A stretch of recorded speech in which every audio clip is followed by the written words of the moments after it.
오늘 이제 히브리서의 마지막 장인 13장인데요. 11장부터 사실은 이 내용이 계속 이어지는 그런 내용입니다. 우리 11장에서는 믿음의 선조들을 쭉 보여주시면서 이 믿음의 선조들이 어떻게 살았나, 어떻게 믿음으로 살았는지를 11장에서 보여주셨어요. 그리고 12장에서는 믿음으로 살았던 그 선조들의 삶을 돌아보면서 그러면 우리는 어떻게 살아야 되는가, 이런 부분을 12장에서 말씀했습니다. 하나님을 거역하지 말아야 된다. 믿음을 배반하지 말아라. 흔들리지 않는 믿음을 선물로 받아라. 그리고 하나님을 기쁘시게 하는 그런 믿음으로 살자라고 결론을 맺었었죠. 이제 오늘 13장은요, 그렇다면 구체적으로 어떤 모습으로 사는 것이 믿음의 삶인가 라는 부분을 보여줍니다. 먼저 오늘 1절부터 6절까지는 삶으로 드리는 예배를 말씀해요. 삶으로 드리는 예배. 그 첫 번째가 1절이에요. 우리 1절 같이 한번 읽어볼까요? 시작. 형제 사랑하기를 계속하고. 아멘.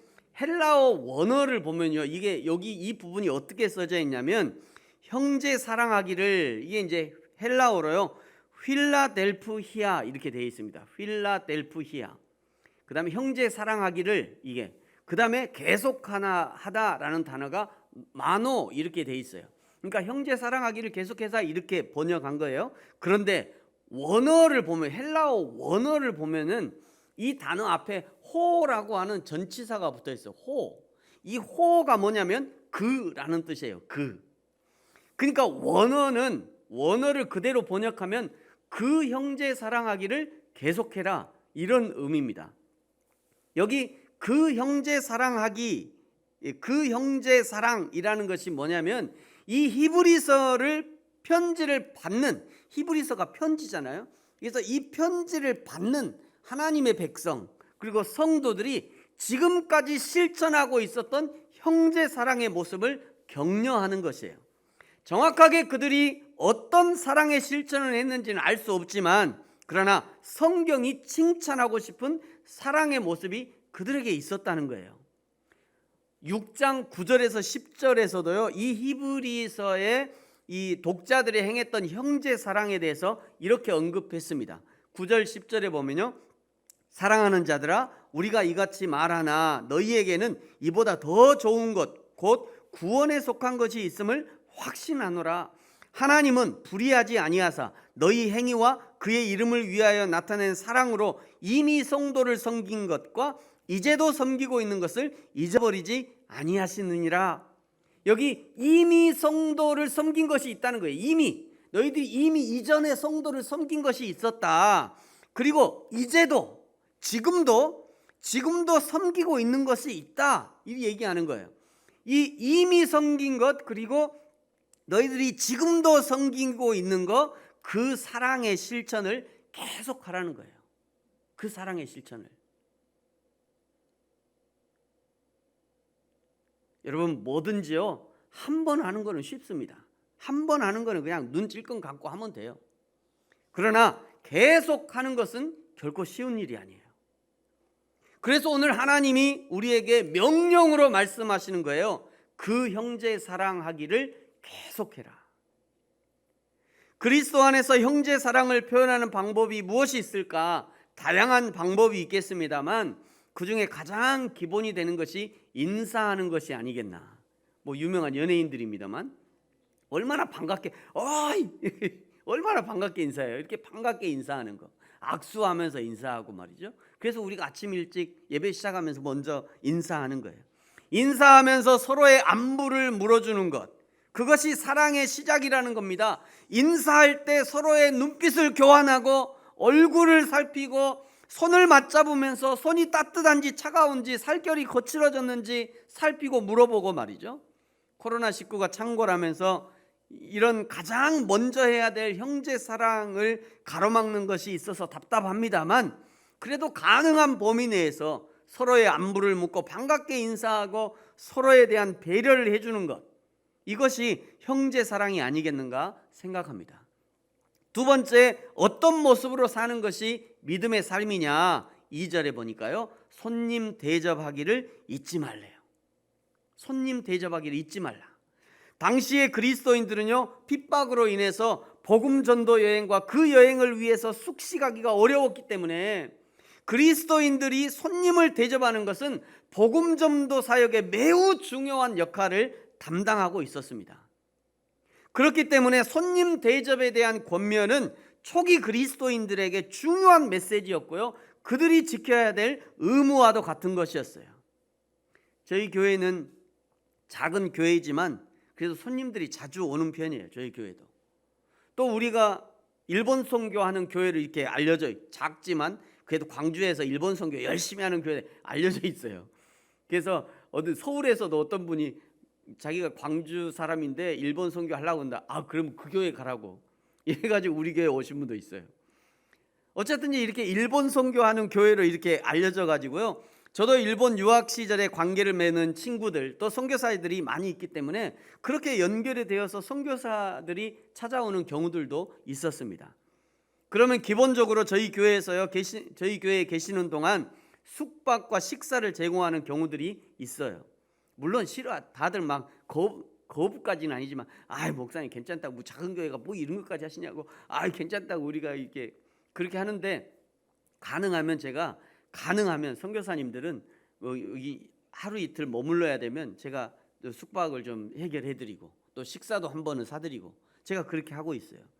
손님을 영접하고 만나는 것은 제가 대표로 하는 것이지만 그들에게 숙박을 제공하고 한 끼 식사를 제공하는 것은 우리 성도님들이 헌금한 것으로 흘려보내는 것이기 때문에 모든 공로는 성도님들이 함께 받게 될 거예요. 저와 여러분이 하나님 나라에 가면요, 하나님 나라에 이 행위록이 있다고 그래요. 이 행위록을 보고 너 뭐 잘못했구나, 뭐 못했구나, 하나님이 다 기록하고 계셔요. 네, 뭐냐고요? 네, 저게 이제 하나님 나라에 가면 이제 저런 게 있어요. 하나님이 이제 그거 보시면서 너 뭐 잘못했구나, 뭐는 잘했구나, 너는 이런 일도 했네, 귀한 일 했구나, 그러면서 이거는 상급 받을 일, 이거는 상급 안 받을 일, 이렇게 하나님이 이렇게 하나님 앞에서 기록되어 있단 말이에요. 하나님이 우리가 행한 모든 것들이 이렇게 기록돼, 하나님은 다 알고 계셔요. 그래서 말이죠, 우리의 상급 목록에 분명히 선교사님들을 대접한 목록도 굵게 기록돼 있을 거예요. 나는 한 적 없는데요, 나는 안 했는데, 그거 우리 목사님이 한 건데, 우리 교회에서 한 건데, 나는 안 했어요. 나는 선교도 안 가고 한 번도 안 가고요, 우리 목사님이 갔다 왔어요. 그렇게 생각할지도 모르지만, 그런데 교회 이름으로 한 모든 섬김은 우리 모든 성도님들의 헌신의 결과이기 때문에 당연히 하나님께서 상급으로 갚아주실 거예요. 너 그때 뭐 선교 헌금도 했더만, 그거 써갖고 이렇게 했는데 너도 했네, 이렇게 하나님이 체크해 주신다는 거예요. 세 번째는요, 어떤 모습으로 사는 것이 믿음의 삶인가. 3절에는요, 갇힌 자를 생각하래요. 그리고 학대받는 자를 생각하랍니다. 갇힌 자를 생각하고 그리고 학대받는 자를 생각해라. 이거는 2절에서 손님에서 그 개념이 확대된 거예요. 지금은요, 구치소에 갇히더라도 의복, 식사 뭐 이런 건 당연히 제공해 줍니다. 의복이 안 좋으면 바로 민원 나가지고 구치소에서도 민원을 넣는데요. 또 식사가 마땅치 않잖아요. 그 구치소에서도 민원을 넣는다는 거예요. 식사가 맛없다고, 또 식사가 뭐 안 좋다고 이렇게 민원을 넣는다는 거예요. 또 자기가 마음에 안 들면요, 또 사 먹어요. 사 먹더라고요. 구치소 안에서도 자기가 배부르게 사 먹을 수 있어요. 그런데 문제는 뭐냐면, 이때 당시에는 만약에 감옥에 갇히면 아무것도 제공이 되지 않는 거예요. 만약 가족이나 친구들이 직접적인 도움이 없으면 그들은 감옥에서 그냥 굶어 죽어야 했다고 그래요. 당시에 그리스도인들이 갇힌 자들을 도와주면 그들 역시 갇힌 자와 동일한 취급을 받았다고 합니다. 그럼에도 불구하고 이 히브리서의 저자는 자신이 갇힌 것처럼 생각하고 도와주라고 권면하고 있는 거예요. 또 학대받는 자는 신앙 때문에 차별 대우를 받는 그리스도인들을 가리키는 거죠. 그리스도인 공동체는요, 신앙 때문에 고난을 당하는 소외된 자들과 연대감을 가지고 자신의 몸이 학대받는 것처럼 생각해서 그들과 교제를 나누어야 한다는 것이에요. 요한계시록 13장에 보면요, 이 아주 유명한 이야기가, 요한복음 13장에 가장 유명한 이야기가 이 짐승의 표라고 하는 666, 여기 나오잖아요. 666. 어떤 사람은 뭐 바코드가 666이다. 어떤 사람은 요즘에 새로 등장하는 뭐 베리 칩이 666이다. 뭐 생체 이식하는 그 칩이 막 666이다. 여러 가지 말을 합니다만, 중요한 것은 구체적으로 실현되는 것은 여러 가지가 있을 수 있지만, 핵심은 이것 때문에 그리스도인들이 매매를 못하게 된다는 거예요. 뭔가 사고 팔 수가 없어요. 이게 이제 시작되면 그리스도인들이 사고 팔 수가 없는 거예요. 경제 활동이 극히 제한이 된다는 거예요. 많은 손해를 감수해야 된다는 거예요. 신앙을 지키는 것 때문에 손해를 보고 예수 믿는 것 때문에 차별 대우를 받게 된다는 거예요. 그러면서 요한계시록 13장 18절에는요, 이런 기록이 있어요. 지혜가 여기 있으니. 지혜가 여기 있대요. 이런 시대를 분별하는 것이 지혜라는 것입니다. 배도의 시대를 분별하는 것이 지혜라는 거예요. 손해를 감수하는 것이 지혜이고, 형제 사랑 돌아보고 섬기는 것 때문에 손해를 보고 불편을 겪고 차별 대우를 받는 것이 지혜라는 거예요. 사랑하는 성도 여러분, 사랑이 식어져가는 이 시대와 저와 여러분의 주님을 향한 사랑, 그리고 형제와 자매를 향한 사랑이 오늘보다 내일 더 뜨거워지기를 예수님의 이름으로 축복합니다.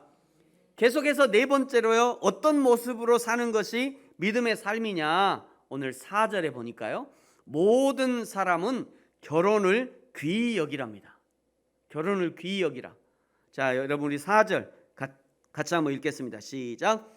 모든 사람은 결혼을 귀히 여기고 침소를 더럽히지 않게 하라. 음행하는 자들과 간음하는 자들을 하나님이 심판하시리라. 아멘. 단순히 성적 순결뿐만 아니라 모든 형편 속에서 결혼을 중시하고 귀하게 여겨야 함을 말씀하시는 거예요. 그리스도인들이 성적인 범죄를 행하지 말아야 하는 것은 단순히 남자에게만 해당되는 문제가 아니고요, 남녀를 불문하고 모든 결혼 생활 속에서 성적인 범죄를 행하지 말아야 하고 결혼을 귀히 여겨야 된다는 거예요. 뿐만 아니라 성적인 죄를 범하는 자에 대한 두 부류로 묘사하고 있어요. 첫째는 음행을 행하는 자들, 이렇게 얘기합니다. 이것은 결혼 외에 다른 방법으로 성적인 관계를 맺는 것을 포함해서 모든 성범죄를 저지르는 자들을 가리키는 거예요. 두 번째는요, 간음하는 자들, 이렇게 얘기해요. 그러니까 음행하는 자들이 있고 간음하는 자들이 있다. 이 두 가지가 다르게 표현하고 있는 거예요.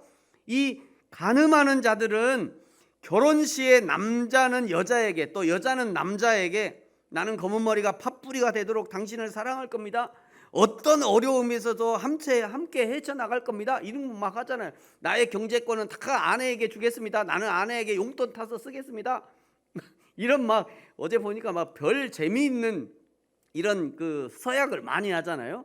그 서약을 하는데 별별 달콤한 서약을 하는데 그 서약에 충실해서 그 서약에 불충해서 그 서약을 어기고 성적인 범죄를 저지르는 자들을 가리킨다는 거예요. 이런 두 부류의 행위는 반드시 하나님이 심판하시는 겁니다. 여러분, 저와 여러분의 몸은 하나님이 거하시는 성전이에요. 이 예배당이 성전이 아니라 저와 여러분이 성전인 거예요. 따라서 해보세요. 저를 자기 가슴에 손을 올리고, 나는 하나님의 성전이다. 다시 한번, 나는 하나님이 거하시는 성전이다. 네, 됐습니다. 그것을 성경이 얘기하고 있는 거예요. 출애굽 당시에는요, 출애굽할 때, 애굽에서 이제 출애굽할 때는 성막을 지었어요. 성막을 지었다가 가나안 땅에 입성하면서 이 성막이, 이 이동식 성막이 이제 고정식 성전이 된 거죠. 가나안에 들어가서 예루살렘 성에 성전이 세워졌잖아요. 그 다음에 예수님의 오심으로 인해서 성전의 모형이 완성이 되어, 성전이라는 것이 예수님을 계속 상징하는 거거든요. 그 예수님을 상징하는 것이 이제 예수님이 오셨으니까 완성이 된 겁니다. 그리고 이제 그 예수님이 예수 그리스도가 저와 여러분 속에 오셔서 내가 예수님 믿습니다 라고 하는 순간에 그 예수님이 내 안에 들어오시는 거예요. 그래서 내 안에 나와 함께 거하시는, 그래서 우리가 성전이 된다는 것이죠. 그러므로 저와 여러분이 우리의 몸을 가지고 성적인 범죄를 짓는 것은 하나님의 성전을 더럽히는 것이 되는 거예요. 내 안에 예수님이 계신데 내 입을 가지고 야 이씨 막 이런 얘기를 어떻게 해요? 내 안에 예수님이 계신데 야 이 개 같은 막 이런 얘기를 어떻게 하냐고. 내 안에 예수님이 계신데 야 이씨 이런 걸 어떻게 얘기해요? 내 안에 예수님이 계신데, 예수님이 뻔히 듣고 계시는데. 그래서 우리 그리스도인들은요 참 예수 믿고 사는 게 쉽지 않은 일이에요. 네. 나의 모든 삶을 예수님이 보고 계시니까. 그래서 내가 예수님의 성전인 것을 늘 유지하고 살아야 돼요. 정결하게 깨끗하게. 말도 그렇고 행위도 그렇고 행동도 그렇고 다 조심해서. 당장 그 원수 같은 그 사람보다, 내 앞에 원수 같은 그 사람이 서 있는 것보다 예수님은 더 가까이 있어. 예수님. 원수는 내 앞에 있는데 예수님은 내 속에 계시니까. 그 사람은 밉지만 예수님 때문에 못하는 거예요. 그렇게. 그것이 우리의 정체성인 거예요. 우리 그리스도인의. 다섯 번째로 어떤 모습으로 사는 것이 믿음의 삶이냐, 5절을 보시면요, 돈을 사랑하지 말고 있는 바를 족한 줄로 알아라 말씀하십니다. 그 이유가 뭐예요? 하나님이 함께 하시겠다는 거예요. 여러분 6절을 보세요. 우리 6절 같이 한번 읽어볼까요? 시작. 그러므로 우리가 담대히 말하되 주는 나를 돕는 이시니 내가 무서워하지 아니하겠노라. 사람이 내게 어찌하리요 하노라. 아멘. 시편 118편 6절을 인용한 구절입니다. 하나님께서 돕는 자로서 그리스도인들과 함께 하시겠다고 약속하셨기 때문에 시편 기자와 마찬가지로 그리스도인들은 돈과 죽음의 위협으로부터 자유로워지고 담대해질 수 있다는 거예요. 사람이 내게 어찌하리요? 이것은 사람들이 하나님을 신뢰하는 자를 대항할 수 없다는 것을 강조하고 있는 거죠. 로마서 8장 31절에 동일하게 고백하고 있어요. 여러분 로마서 8장 31절 같이 한번 읽어볼까요? 시작. 그런즉 이 일에 대하여 우리가 무슨 말 하리요? 만일 하나님이 우리를 위하시면 누가 우리를 대적하리요? 세상에 그 누구도 여호와 하나님이 나와 함께 하시기 때문에 나를 대적할 수 없다. 설령 내가 오늘 죽는다 해도 여호와 하나님이 나와 함께 하시니까 두려워하지 않을 수 있는 거죠. 우리 대한민국에 오늘 잠깐 나오기 전에 윤봉길 의사에 대해서 이렇게 봤는데요. 독립운동 하시던 분이 다 그리스도인들이잖아요. 대부분이. 윤봉길 의사도 마찬가지, 안중근 의사도 마찬가지고, 안중근 의사의 어머니가 아직 죽지 않은, 아직 사형당하지 않은 안중근에게 그 수의를 보내면서 야, 너 하나님의 나라를 위해서 그렇게 하니까 당당하게 죽어라. 이렇게 제가 정확히 모르겠습니다. 그런 얘기도 있잖아요.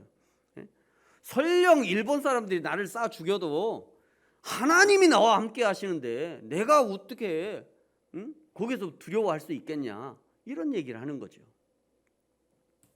그렇기 때문에 이 사실, 즉 하나님이 나를 돕는다는 것을 믿는다면 우리는 재물의 많고 적음을 떠나 담대할 수 있는 것이고요, 그리스도의 피를 나눈 형제와 자매를 위해서 자신의 소유를 나눌 수 있는 것을 말씀하시는 겁니다. 여러분 여기까지가 우리의 삶 속에서 드러나는 삶의 예배라면 이제 7절부터 19절까지는 공동체적인 예배를 말씀하고 있어요.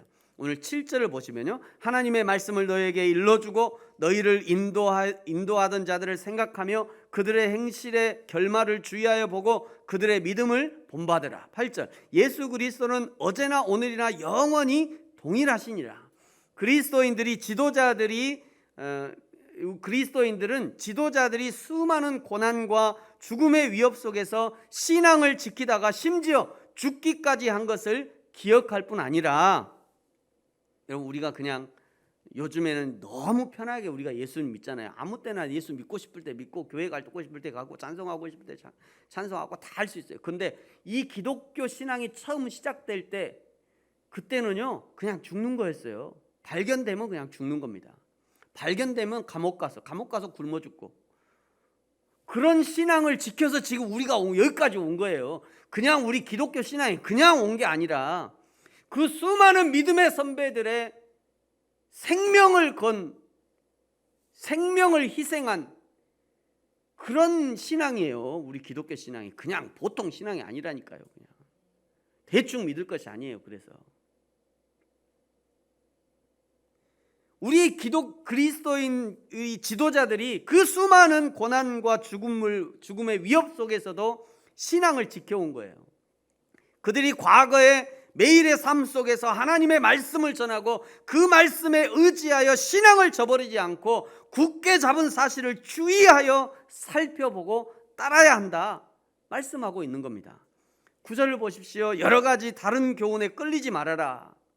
당시에 어떤 사람들은요 먹는 문제를 매우 중요하게 생각해서 엄격하게 구분하는 이단들이 있었는데, 그렇다고 해서 그것으로 유익을 얻을 수 없다라고 말씀하셔요. 9절 보니까 마음은 은혜로서 굳게함이 아름답고 음식으로서 할 것이 아니다. 음식으로 할 것이 아니다. 음식으로 말미암아 행하는 자는 유익을 얻지 못한다.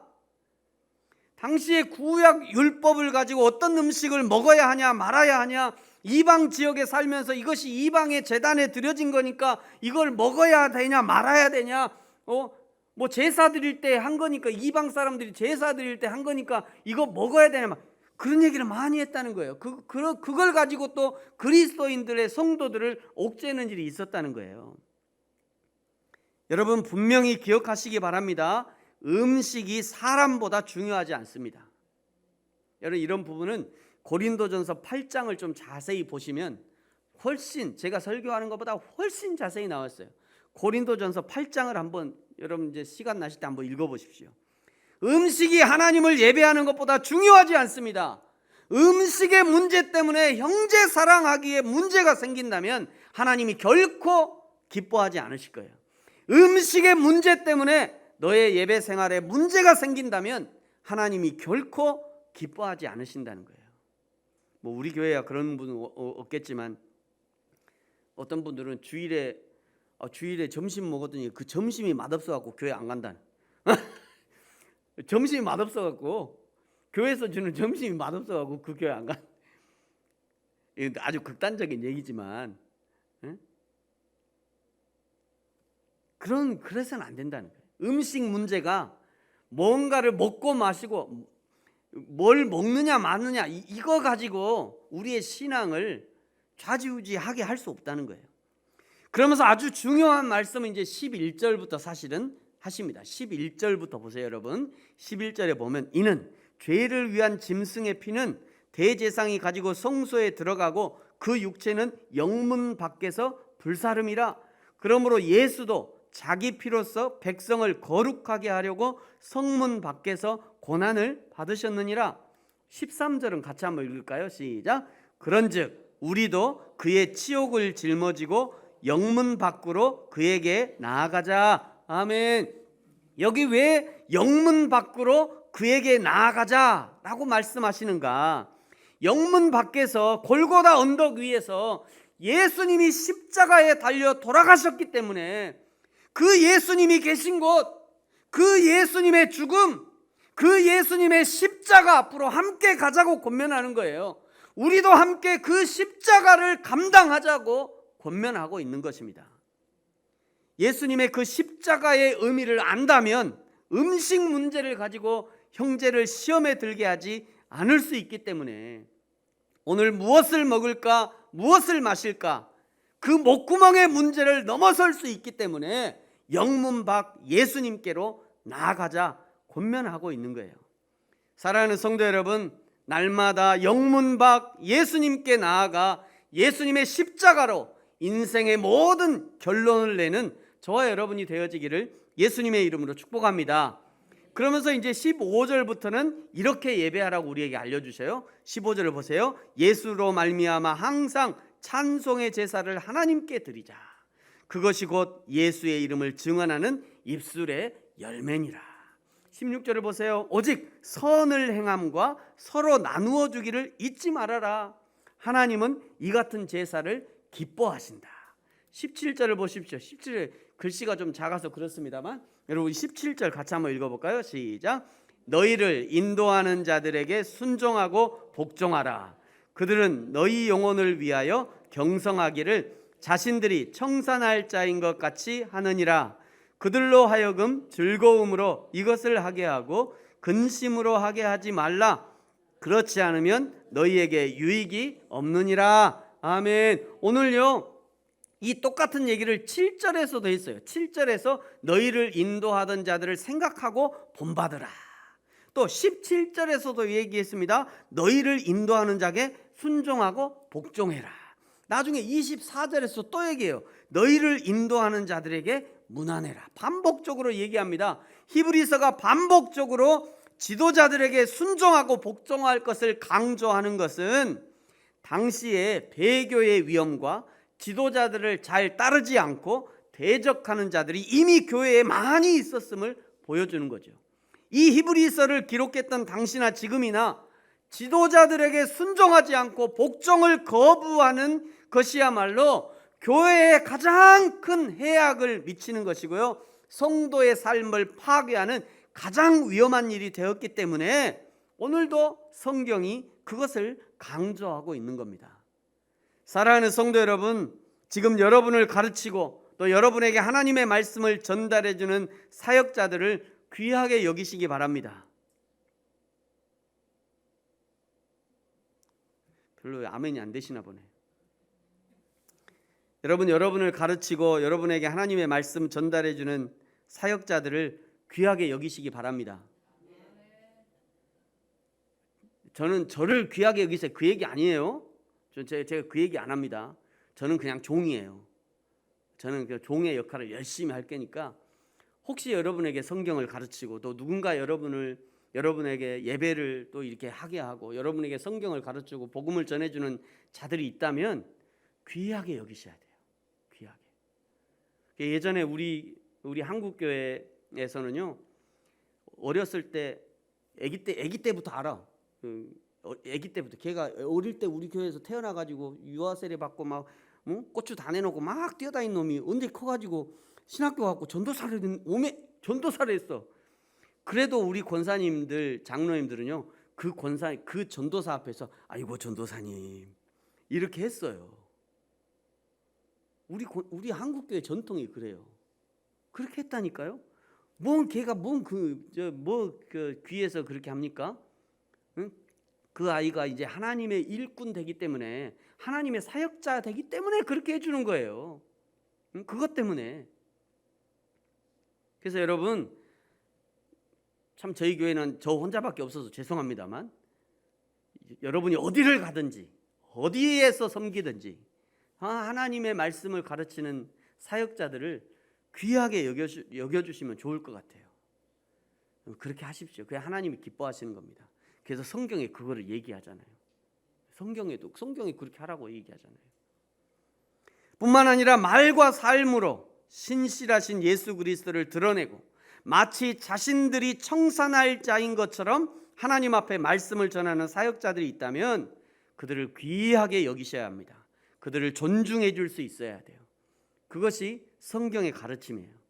여러분 그것만이 아니라 오늘 17절은요 하나님의 교회를 바른 교회로 세워가는 것은 성도들을 가르치고 인도하는 지도자뿐만 아니라 그 지도자를 따르는 성도들에게도 책임이 있다는 사실을 보여줍니다.